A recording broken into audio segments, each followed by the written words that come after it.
भेटणार आहेत. आपली यावरती काय प्रतिक्रिया, कारण आपण सुद्धा बॉलिवूड मधून त्यांचं स्वागत आहे. महाराष्ट्र नेहमीच आपल्या अतिथींचं जास्त स्वागत करण्यामध्ये नेहमी कधीही मागे राहिलेला नाही. आम्ही त्यांना जय महाराष्ट्र सांगू शकतो. हो जरूर. ओके. आज आपने शिवसेना ज्वाइन किया है, क्या कहना है? देखिए, मैं यही कहना चाहूँगी कि पहले तो जिस तरह से पिछले 10 महीनों में 11 महीनों में अभी पूरा 1 बरस हो गया है, बहुत ही कठिन समय में महाराष्ट्र के लिए बहुत कठिन समय रहा, क्योंकि आप भूल नहीं सकते कि मुंबई महाराष्ट्र में है, जो देश का एक आर्थिक जिसको कहते हैं कैपिटल है, और ऐसी जगह है कि जहाँ पर दुनिया भर से और देश भर से लोग आते जाते रहते हैं. बहुत मुश्किल था कोविड जैसी समस्या से जूझना, और ऐसे समय में कोविड जैसी समस्या से ही नहीं बल्कि जो नैसर्गिक आपत्तियाँ आई हैं महाराष्ट्र प्रदेश पर, वो बहुत बड़े पैमाने पर आई है. कुछ ज़्यादा ही आपत्तियों से भरा हुआ ये वर्ष महाराष्ट्र के लिए रहा, महाराष्ट्र के किसानों के लिए भी रहा. एक बहुत ही ज़बरदस्त कामगिरी मुझे लगता है महाआघाड़ी सरकार ने की है, और उसमें बहुत बड़ा हाथ उद्धव जी का रहा है. और उद्धव जी एक सीएम के तौर पर उन्होंने इतनी बढ़िया तरह से महाराष्ट्र को संभाला है, अपने साथ लेकर चले हैं. जहाँ पे ज़रूरत होती है वहाँ पे वो अपनी स्ट्रेंथ दिखाते हैं, जहाँ पर ज़रूरत होती है वहाँ पे वो घर का जैसे कोई बड़ा सदस्य आकर हमसे और आपसे बात करता है उस तरह लोगों को समझाते भी हैं. तो मुझे लगता है जिस तरह उन्होंने महाराष्ट्र को खूबसूरती से संभाला है वो देखकर मैं बहुत प्रभावित हूँ, और इसलिए मैं चाहती हूँ कि ऐसे नेतृत्व में मैं ज़रूर काम करना चाहूँगी. पार्टी की तरफ से, शिवसेना की तरफ से किसने आपको अप्रोच किया? क्या रश्मि ठाकरे जी का कोई भूमिका आपको साथ में रखने में, सुबंधन बांधने में कुछ बातचीत हुई हो, कुछ आपको रखा हो? रश्मि जी हैं, और फिर बहुत सारे लोग उनके साथ हैं, लेकिन मुझे कॉल दरअसल उद्धव जी से भी आया, और उद्धव जी ने मुझे बहुत ही खूबसूरत बात कही. जब एमएलसी की बात हुई, उन्होंने मुझे कहा, पहले मैं मराठी में कहना चाहूँगी की आपली जी विधान परिषद आहे महाराष्ट्राची परंपरा इतकी मोठी आहे की त्याच्यामध्ये महाराष्ट्राच्या विधानसभेचा सामाजिक आणि सांस्कृतिक दर्जा वाढावा अशी माझी मनोमन इच्छा आहे.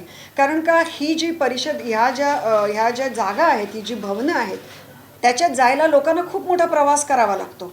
तर तिथले जे बोलणं होतं त्याचा कुठेतरी दर्जा खूप मोठा वाढला पाहिजे, आणि त्याच्याकरता तुमच्यासारख्या लोकांची गरज आहे. तर ये सोच ही पहले मुझे बहुत बढ़िया लगी कि उन्होंने कहा कि विधान परिषद जैसी जगहों पर बहुत ज़रूरी है कि महाराष्ट्र जैसा प्रदेश जो अपने आप में सांस्कृतिक और सामाजिक मूल्यों पे हमेशा आगे रहा है, ऐसे मूल्यों को आगे रखना बहुत ज़रूरी है. और इसलिए कहीं ना कहीं उन्होंने मेरे बारे में सोचा. इसके लिए मैं अपने आप को बहुत खुशनसीब समझती हूँ. आपके साथ व्यवहार हुआ है, आखिर ऐसी कौन सी बात थी जिसकी वजह से आपको कांग्रेस छोड़ना पड़ा, और 20 महीने के अंदर आपकी ये दूसरी पार्टी है? नहीं, मेरे साथ दुर्व्यवहार हुआ है ऐसे नहीं मैंने कहा था. मैंने ये कहा था कि कांग्रेस में जब मैंने कैंपेन किया था तो जिस तरह की कुछ चीज़ें होनी चाहिए थी वो उस तरह से हुई नहीं है. इस तरह से आज भी मुझे कांग्रेस की तरफ कोई भी अलगाव या कोई भी मुश्किल या कोई भी ये नहीं है. और यहाँ पर लोग क्या करते हैं, पार्टी में रहकर भी पार्टी की बुराइयाँ करते हैं, और बल्कि ज़्यादा बुराइयाँ करते हैं पार्टी में रहकर. विधानसभा के चुनाव आने वाले थे तो भले ही मेरे ऊपर बहुत उस वक्त लांछन लगे, लेकिन मैंने पार्टी के ऊपर मैंने किसी भी तरह का कोई इंटरव्यू इसलिए नहीं दिया क्योंकि मैं पार्टी के बारे में कोई भी नेगेटिव चीज़ें ना बोलना चाहती थी, ना फैलाना चाहती हूँ. आज भी मुझे सोनिया जी और राहुल जी के बारे में रिस्पेक्ट है, और महाराष्ट्र प्रदेश में कहूँ तो बाला साहेब थोरात जी जैसे बहुत ही एबल हमको वहाँ पे जो महाराष्ट्र प्रदेश में मराठी और हिंदी में कसरत थोड़ी मुश्किल हो जाती है, बहुत बेहतरीन लीडर है अपने आप में. सो अभी मुझे नहीं लगता ये सारी चीज़ें मायने रखती हैं, क्योंकि 1 बरस से ज़्यादा वक्त जब इंसान उस पर गुजरता है तो मतलब मुझे लगता है कि अपने आप में कोई वजह रही होंगी. आपकी विचारधारा एक समाजवादी या एक सेकुलर सोच रही है, पिछले चुनाव में आपके भाषण में हमने सुना, लेकिन बात जब शिवसेना की आती तो एक हिंदुत्ववादी पार्टी की एक छवि है शिवसेना की. आप इस पार्टी में कैसे एडजस्ट करेंगे? मुझे ऐसे लगता है कि आप छवि जो भी हो और आप बातें जो भी करें, अंत में बेहतरी इसी में होती है जिसमें लोगों का भला होता है.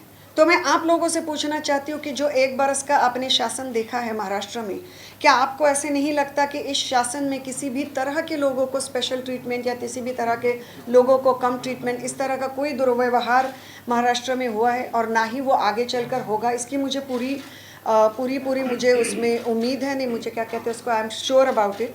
एंड मुझे लगता है आज के वक्त में वो ज़्यादा महत्वपूर्ण है। और मेरा जो हमेशा सोचना था वो लोगों के प्रति था। जब मैंने इंटरव्यूज़ भी इसके पहले किए और कुछ चीज़ों पर बोली, तब भी मैंने यही कहा कि मैं किसी के खिलाफ बातें नहीं कर रही हूँ, मैं महाराष्ट्र के लोगों के लिए बात कर रही हूँ। इसमें बहुत फ़र्क होता है, नेगेटिव वर्सेस पॉजिटिव आउटलुक रखने का फ़र्क होता है। और ये आउटलुक डेफिनेटली शिवसेना में, और अब सत्ता में आने के बाद किस तरह लोगों से बिहेव करते हैं, किस तरह से उन्हें प्रशासन देते हैं, बहुत मायने रखता है। और मुझे लगता है उसमें शिवसेना बहुत बड़े पैमाने पर खरी उतरी है लोगों के एक्सपेक्टेशंस पे। जब आपने कांग्रेस ज्वाइन किया था तो आप बहुत उम्मीद में थी, जब आपने कांग्रेस ज्वाइन किया था बहुत उम्मीद में थी, लेकिन आपने हाउस पॉलिटिक्स का जिक्र किया था, जिसके वजह से आपने कांग्रेस छोड़ दिया। आपको लगता है कि शिवसेना में वो समय नहीं आएगा कि आप... नहीं, मुझे लगता है हाउस पैटी पॉलिटिक्स हो, हाउस पॉलिटिक्स हो, और अन्य अगणित मुद्दे हो, हर एक पार्टी में होते हैं, हर एक पक्ष में होते हैं। मैं भी काफ़ी नई थी पॉलिटिक्स में, शायद मैं तैयार नहीं थी इस तरह की चीज़ों को डील करने में। मैं इसके लिए किसी के भी ऊपर, मुझे बहुत आसान है दूसरे लोगों के ऊपर लांछन लगाना, यहाँ बैठ के बड़ी बड़ी चीज़ें बोलना, लेकिन ऐसी कोई भी चीज़ें करने में मुझे कोई इंटरेस्ट ना तब था ना अभी है। क्योंकि मेरी राजनीति पहले तो दूसरों को नीचा दिखा के और दूसरों के बारे में गलत शलत बातें करके शुरू करने से शुरू नहीं होती। हाय सोहित, फाइनली मैम, 2 सवाल है।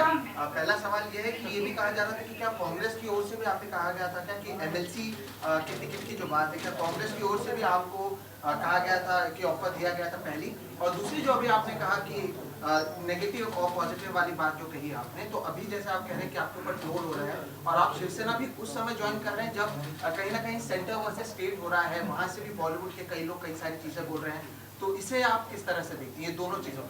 पहले तो कांग्रेस से मुझे एमएलसी ऑफ़र हुई थी, ये बात मैं अपने मुंह से कभी नहीं बोलती आप लोगों को, क्योंकि मुझे गलत लगता है वो। लेकिन मैंने अन्य वजहों से कांग्रेस छोड़ी थी, और ना मैं पद की लालसा में तब आई थी, ना मैं अब आई हूँ। भले ही किसको, मुझे लगता है एक हद के बाद जिसको जो भी सोचना है वो सोचेगा। तो मैं सिर्फ बता सकती हूँ, उसके बारे में हर किसी की सोच है और हर किसी के विचार है, लेकिन पद का इशू था नहीं। लेकिन मेरे दूसरे इश्यूज़ के वजह से मैंने कांग्रेस की तरफ से बहुत ही रिस्पेक्टफुली इसलिए एमएलसी स्वीकार करना सही नहीं समझा। तो एमएलसी का इशू था नहीं। और दूसरी चीज़ क्या आपने पूछी थी? जो ट्रोल हो रहा है। जी, ट्रोल। तो ट्रोल का क्या है कि जैसे मैंने कहा कि ट्रोल्स जो होते हैं, आपको मेरे बचपन में मेरे फादर मुझे कहा करते थे, अगर आपको कोई भी ना बोले कि आप गलत हो, आप ये हो वो हो, समझो आप गलत रास्ते पर चल रहे हो।